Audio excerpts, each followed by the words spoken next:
మానసిక ఒత్తిడితో BP, sugar పెరగడం, డిజిటల్ ఓవర్లోడ్, నిరంతరం స్క్రీన్లను చూడటం వల్ల మెదడుపై తీవ్ర ప్రభావం చూపుతోందని వైద్యులు చెబుతున్నారు. విశ్రాంతి లేకపోవడం, పని ఒత్తిడి మెదడు జబ్బులకు దారితీస్తోందని హెచ్చరిస్తున్నారు. ఇటీవలి యువత ఈ సమస్యను ఎక్కువగా ఎదుర్కొంటుందని తెలిపారు. ప్రస్తుతం గ్రేటర్ పరిధిలో ఆసుపత్రులకు వచ్చే బాధితుల్లో 25% మందిలో ఈ తరహా సమస్యలు ఉంటున్నాయని అన్నారు. ఇందులో 25 నుంచి 45 ఏళ్ల వారు దాదాపు 30% మంది ఉంటున్నారని న్యూరాలజిస్టులు చెప్పారు.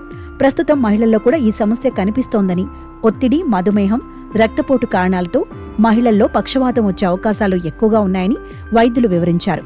15 నుంచి 24 ఏళ్ల వయసు ఉన్నవారిలో ఆల్కహాల్, ధూమపానం తాగేవారే ఎక్కువగా ఉంటున్నారని గుర్తించారు. గ్రేటర్లో దాదాపు 30 నుంచి 40% పొగ తాగేవారిలో ఈ వయసు వారేనని తెలిపారు. ఈ వయసులో స్మోకింగ్ అలవాటు చేసుకున్న వారికి 10 ఏళ్లు గడిచేసరికి మెదడు సమస్యలు వస్తున్నాయని వైద్యులు అంటున్నారు. స్మోకింగ్ వల్ల మెదడులో రక్తనాళాలు పూడుకుపోతాయంటున్నారు. చైన్ స్మోకర్స్లో ఈ సమస్య మరింత తీవ్రంగా ఉంటుందన్నారు.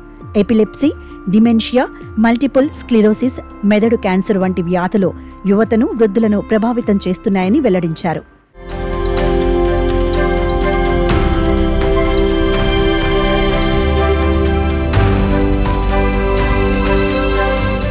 మరోవైపు చిరాకు, నిద్రలేమి, మరిచిపోవడం వంటి లక్షణాలను చాలామంది నిర్లక్ష్యం చేస్తున్నారని వైద్యులు తెలిపారు.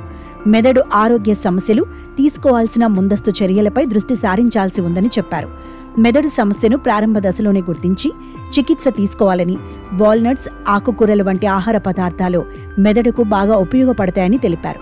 మెదడు పనితీరు బాగుండాలంటే పోషకాహారం ఎంతో అవసరమని సూచించారు. టెక్నాలజీ మనకు సాధనం మాత్రమేనని, బ్రెయిన్ టెస్ట్లు, కాగ్నిటివ్ యాప్స్ నుంచి పద్ధతులైన ఎక్కువగా స్క్రీన్ చూసే అలవాటు ఫోకస్ను దెబ్బతీస్తోందని హెచ్చరిస్తున్నారు. ప్రతిరోజు 7 నుంచి 8 గంటలు నిద్రపోవడం, బి విటమిన్లు, ఒమేగా-3 ఫ్యాటీ యాసిడ్లు వంటివి సమృద్ధిగా ఉండే ఆహారం తీసుకుంటే మెదడుకు మేలు చేస్తాయని తెలిపారు. మైండ్ఫుల్నెస్ విధానాల ద్వారా ఒత్తిడిని నియంత్రించుకోవచ్చని సూచిస్తున్నారు.